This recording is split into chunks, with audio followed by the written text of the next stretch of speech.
استارفیلد بازی بزرگیه و اگه شما جزئیات بازی رو ندونید، همون ابتدای بازی توی ساختن کاراکترتون ممکن توی انتخاب گزینه‌ها گیج بشید و من توی این ویدیو قصد دارم بهتون بخش تریدز رو کامل توضیح بدم و بهتون بگم بهترین و کم ضررترین تریدها کدوم یکی‌ها هستن. پس تا آخر این ویدیو همراه من باشید. به یه اپیزود جدید از کانال بیا تو بازی خوش اومدید.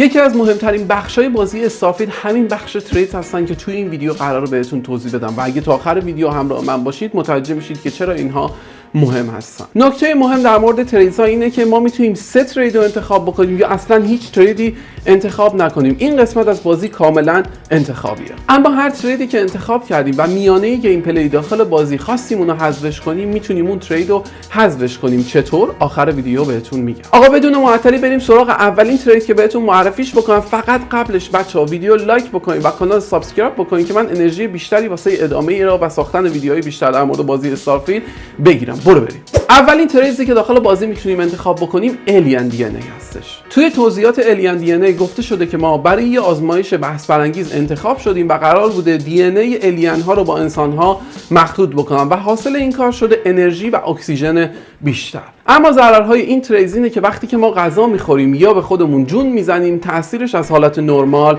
کمتره. دومین تریدی که ما داخل بازی میتونیم انتخاب بکنیم دریم هاوس هستش. آقا این گزینه توی این ویدیو مهمترین ترید هستش. توی ویدیوی بعدی که منتشر میکنم متوجه میشید چرا اینقدر اهمیت داره. اگه این ترید رو بچه‌ها داخل بازی انتخاب کنید، شما یه خونه لاکچری و خفن نزدیک نیو آتلانتیس دارید، ولی بابت این خونه مجبور شدید از گال بانک 125,000 تا وام بگیرید. خب نکته منفیش چیه؟ اینه که شما باید این قرض رو به بانک هفته 500 تا برگردونید و موقعی که میخواید وارد خونتون بشید سر هر هفته اول ازتون قسط بانکتون رو میخواد، بعد اجازه میده وارد خونتون بشید و اگه قسط بانک رو پرداخت نکنید یا پولش رو نداشته باشید پرداخت کنید، هر وسیله‌ای دارید داخل خونه باقی میمونه تا شما اون قسط رو پرداخت بکنید. که این گزینه رو حتما به بچهای کانال خودم و کسایی که دارن ویدیو رو نگاه میکنم توصیه میکنم بردارید، چون توی ویدیوی بعدی که منتشر میکنم بهتون یاد میدم که چه شکلی با یک بار قاچاق پول کل خونه رو پرداخت بکنید و صاحب خونه بشید. پس مطمئن شد که همینجای ویدیو کانال سابسکرایب میکنی و زنگولش رو روشن میکنی اگه این گزینه رو برداشتی که ویدیوی بعدی رو از دست ندی، وگرنه زیر بار قرض و قول کمرت خورد میشه داخل بازی. آقا گزینه بعدی امپس هستش. کسی که درک عمیقی داره با برداشتن این گزینه، اگه دارید با دوستاتون میرید به یه جنگی، باعث میشه که اگه شما کاری انجام بدید که دوستاتون دوست داشتن، باعث میشه که اونا داخل مبارزه به صورت موقتا بهتر مبارزه بکنن و برعکسش ضررش دقیقاً همینجاست. اگه کاری رو بکنید که اونا خوششون نیاد، باعث میشه که داخل مبارزه عمدن به صورت موقتا بدتر بجنگن. ترید بعدی اکستروورت هستش یا برونگرا. اگه این ترید رو بردارید، وقتی شما با دوستاتون به جای جنگی چیزی میرید، شما اکسیژن کمتری استفاده میکنید و ضررش اینه که اگه تنها باشید اکسیژن بیشتری استفاده میکنید. آقا نکته مهم در مورد این ترید اینه که اگه این ترید رو برداشتید دیگه نمیتونید ترید درونگرا یا اینتروورت رو بردارید. این دوتا بین این دوتا ترید فقط یکیشو میتونید انتخاب کنید. گزینه بعدی که داخل بخش ترید میتونیم انتخاب بکنیم اینه که عضو گروه فری استایل کالکتیو بشیم.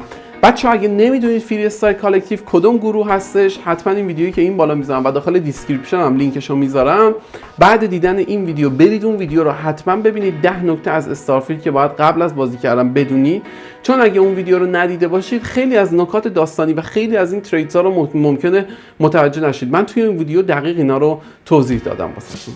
خب انتخاب گزینه فری استایل کالکتیو باعث میشه که واسه شما دیالوگای جدیدی داخل بازی باز بشه، اما نکته منفیش اینه که به خاطر اینکه شما عضو این گروه هستید، یه سری جایزه بگیر روی سر شما جایزه میذارن و پول خیلی زیادی هم میذارن و هر از گاهی یه سری آدم میریزن دنبالتون که اکشن بازی خیلی بیشتر هم میشه. حالا انتخاب با خودتونه که اینو انتخاب بکنید یا نه.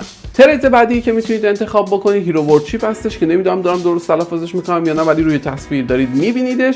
اگه این ترید رو انتخاب بکنید شما قهرمان این کاراکتر میشید. آقا اگه این ترید رو برداشتید شما قهرمان اون کاراکتر شدی و اون کاراکتر واسه به شما کلی عشق میورده و هر سری واسهتون کادو میگیره و میشه خدمه مجانی کشتی شما.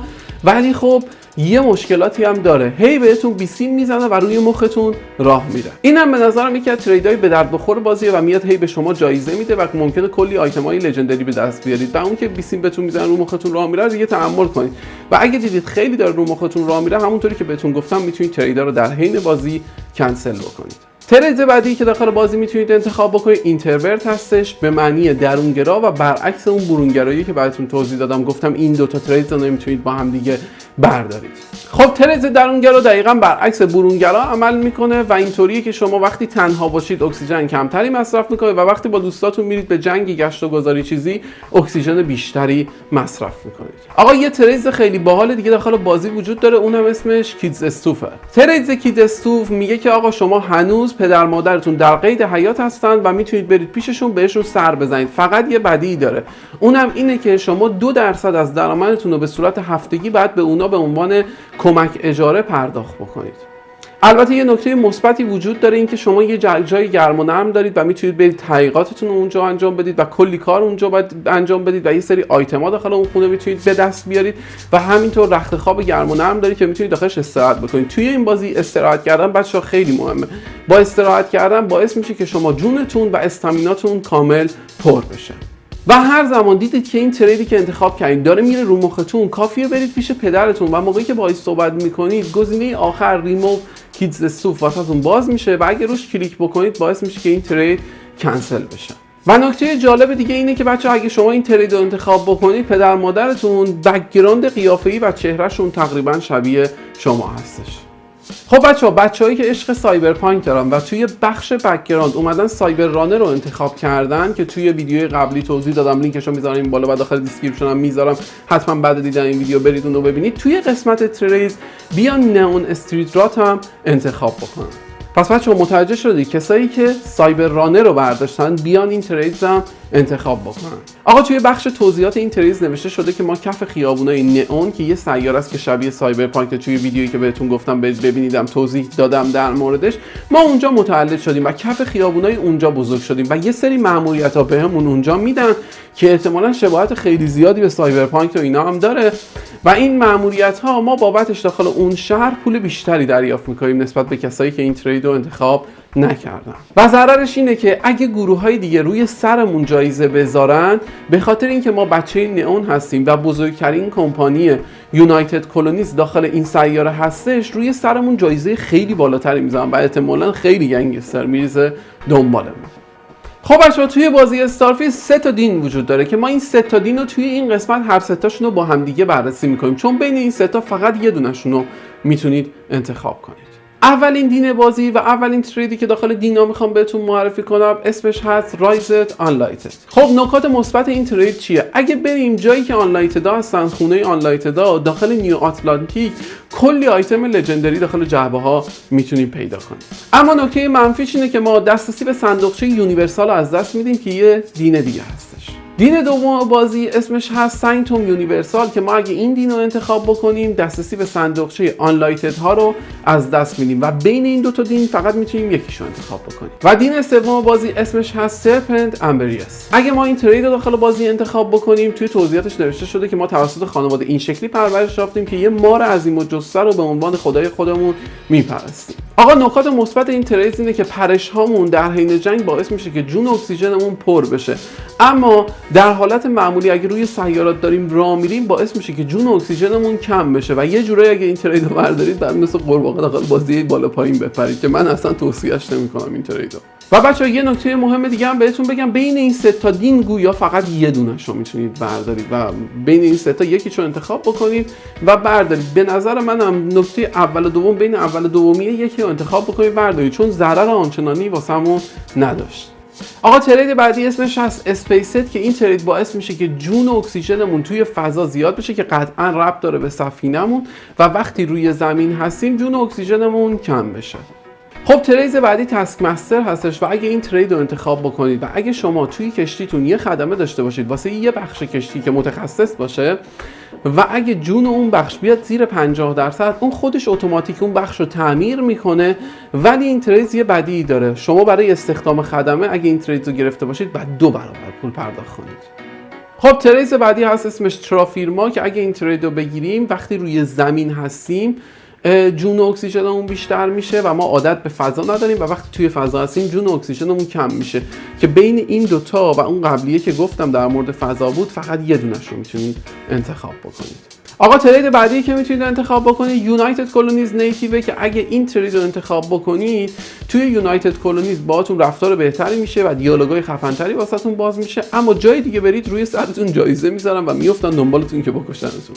و آخرین ترید وانتد هستش که اگه شما این ترید رو انتخاب بکنید یه سری جایزه بگیر ممکنه هر لحظه بریزن بالای سرتون، ولی مزیتش اینه که وقتی شما جونتون به آخر میرسه دمیج اسلحه‌تون بیشتر میشه. واسه کسایی که دوست دارن بازیشون خیلی اکشن بشه داخل استارفیلد به نظر من ترید باحالیه، همیشه چالش داری داخل بازی. خب آقا توضیحات رو در مورد همه تریدها دادیم و بریم سراغ پیشنهاد من. بچه‌ها اولین پیشنهاد من اینه که دریم هاوس رو بردارید، چون توی ویدیوی بعدی بهتون یاد میدم با قاچاق پول خونه رو یک جا بدید که بهتون توضیح دادم، و اینکه با داشتن خونه باعث میشه که همه وسایلتون رو بذارید داخل خونه، چه میدونم آپگرید اسلحه‌تون رو بذارید داخل خونه و هر چیزی که لازم دارید، نمیدونم وسیله تحقیقاتی روی گیاه خاص، روی وسیله خاص، میتونید همه رو داخل خونه‌تون بچینید و میتونید داخل خونه‌تون از همه مهمتر استراحت کنید که استراحت کردن باعث پر شدن استامینا و هلستون میشه و توی بازی خیلی مهمه و همه این چیزها رو داخل اون خونه دارید و به نظر من خونه داشتن داخل بازی استارفیلد خیلی میتونه بازی رو راحت‌تر بکنه، چون این نداشته باشید برای یه دونه تحقیقات بعد باشه مثلا از این سیاره بری به یه سیاره دیگه، ولی همه اینا رو یه جا میتونید داخل خونه خودت بذاری و داشته باشیشون. و نکته دوم این که بین دو تا مذهبی که بهتون گفتم یکیشو انتخاب بکنید، اولیه که بهتون گفتم، چون یه صندوقچه مجانی در اختیارتون میذاره که کلی آیتم لژندری داخلش هست و میتونید برید بگیرید و بردارید لذتشو ببرید و ضررش هم چیز خاصی نبود که بخواد بهتون آسیبی برسونه. و این دو تا نکته خیلی مهمی بود، همین دریم هاوس و یه دونه مذهب برداشتن که واسهتون توضیح بدم. باقی آیتما رو اگه میخواید بردارید خودتون روش فکر بکنید و بردارید و این پلی لیستی که میذارم سمت راست این بالا رو از اول تا به این ویدیو نگاه بکنید، حتما که چیزی رو از دست نداده باشید و بازی کامل متوجه شده باشید. خب بریم سراغ کامنت های شما. خب بچه‌ها کامنت اول متعلق به اکانتی به نام متین شاست که نوشته بود ویدیو خیلی عالی بود و نکات جالبی بود و امیدوارم بتونید بقایایی از زمین هم ببینیم. بچه‌ها من دارم داخل بازی میگم، متین من دارم داخل بازی میکردم که ببینم میشه بقایایی از زمین دید یا نه، ولی هنوز موفق نشدم که بتونم بقایایی از زمین رو ببینم، ولی برای خودم هم خیلی لذت بخشه. مرسی از کامنت زیبات. کامنت دوم متعلق به اکانتی به نام امیر اساسینز که واسم نوشته بود داشت محتوات خیلی عالیه و من با این ویدیو ثابت کردم. دمت گرم امیر جان و به جمع ما خوش اومدی. خب بچه‌ها مرسی که تا اینجای ویدیو همراه من بودین و ویدیو رو تا اینجا تماشا کردین. یادتون نره لایک کنید این ویدیو رو. لایک کردن شما باعث میشه این ویدیو در معرض دید افراد بیشتری قرار بگیره و خانواده اونها بزرگ و بزرگتر بشه و من انگیزه بیشتری واسه ویدیو ساختن پیدا بکنم و ویدیوهای خفن‌تری بتونم واسهتون بسازم. و بچه‌ها یادتون نره داخل بخش کامنت ها واسه من بنویسید کدومی که این تریدزا واسه شما جذاب بود و انتخابش میکنید موقعی که بازی ریلیز شد. اینا حتما اسمشو داخل کامنت ها واسه من بنویسید و اگه هنوز کانال سابسکرایب نکردید همین الان سابسکرایب بکنید و زنگوله‌اش رو روشن بکنید، روی آل بذارید که هر موقع ویدیو میسازم واسهتون نوتیفیکیشنش بیاد و منتظر ویدیوهای خفن بعدی باشید. تا یه ویدیو دیگه فعلا.